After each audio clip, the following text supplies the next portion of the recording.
Hello class, how are you? Today I am going to teach you problem verb or confusing verb, right?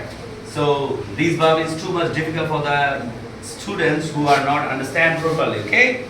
So দেখো এদিকে present from meaning এখানে meaning দেওয়া আছে, problem verb এর past form দেওয়া আছে, past participle from এবং ওই problem এই যে ভার্বটা ওই ভার্বের ing দেওয়া আছে। যেমন sit sit অর্থ বসা, past tense হচ্ছে sat sitting। এই sat অর্থ হচ্ছে বসানো, এই sit অর্থ হচ্ছে বসা আর এটা হচ্ছে বসানো। তার মানে এটা কোনো কিছুর উপর বসা আর এটা কোনো কিছুতে বসানো। তাহলে setting, ঠিক আছে?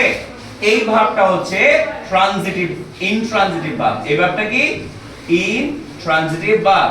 ইনট্রানজিটিভ ভার্ব হচ্ছে যে ভার্বের পরে অবজেক্ট থাকবে না, যে ভার্বকে কি করা যাবে না, প্যাসিভ আকারে রূপান্তর করা যাবে না, ঠিক আছে? তার মানে এটা ইনট্রানজিটিভ ভার্ব। আর এই সেট যেটা সেটা হচ্ছে ট্রানজিটিভ ভার্ব এবং এটার পরে কি থাকবে, তোমার অবজেক্ট থাকবে, তার মানে প্যাসিভ করা যাবে। ঠিক সেম ভাবে এটা রাইজ অর্থ উঠা, যেটা নিজে নিজে উঠে, যেমন the sun rises in the east। তুমি কিন্তু সূর্যকে চাইলে উঠাইতে পারবে না, এটা নিজে নিজে উঠবে, রাইট? এটা past tense হচ্ছে rose, past participle from risen and rising হচ্ছে verb plus ing। এই ভার্বটাও ইনট্রানজিটিভ ভার্ব। এই ভার্বটাও কি ইনট্রানজিটিভ ভার্ব, এটা প্যাসিভ করা যাবে না। আরেকটা হচ্ছে রেজ অর্থ হচ্ছে উঠানো, ঠিক আছে? এটা ট্রানজিটিভ ভার্ব, ঠিক আছে? এটা প্যাসিভ করা যাবে, ট্রানজিটিভ ভার্ব প্যাসিভ করা যাবে। লাই, একটা লাই হচ্ছে মিথ্যা বলা, এটা পাস্ট টেন্স হচ্ছে লাই।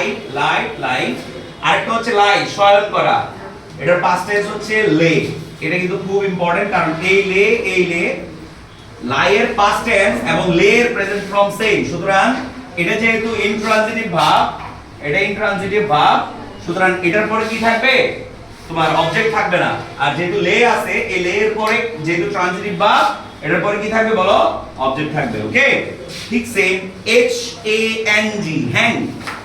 হ্যাং অর্থ ব্যক্তি ঝুলানো অর্থে ব্যবহৃত হয়। কোনো ব্যক্তিকে যদি ঝুলাও সেক্ষেত্রে হ্যাং হয়। এই হ্যাং এর পাস্ট ফর্ম হচ্ছে ইডি যোগ করতে হবে, খুব কেয়ারফুলি দেখো। হ্যাং এর পাস্ট ফর্ম ইডি যোগ করতে হবে, ব্যক্তি ঝুলালে পাস্ট পার্টিসিপল ফর্ম ইডি যোগ করতে হবে, আইএনজি সেম। আর যেটা তুমি বস্তু ঝুলাবা সেটা এইচইউএনজি।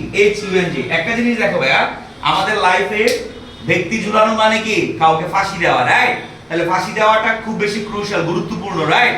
গুরুত্বপূর্ণ মানে হচ্ছে বেশি মারাত্মক। তাহলে মারাত্মক কোনটা? হ্যাং। মারাত্মক হলে যেহেতু বেশি মারাত্মক, এটাতে লেটার বেশি হবে, ইডি। আর যেহেতু এটা কম মারাত্মক, যেমন আমি শার্ট ঝুলাইলাম, কোনো কিছু দিয়ে ঝুলাইলাম, তখন এটাতে এইচইউএনজি হবে।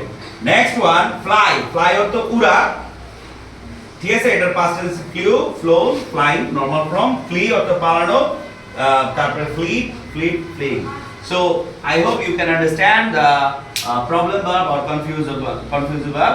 Thank you so much.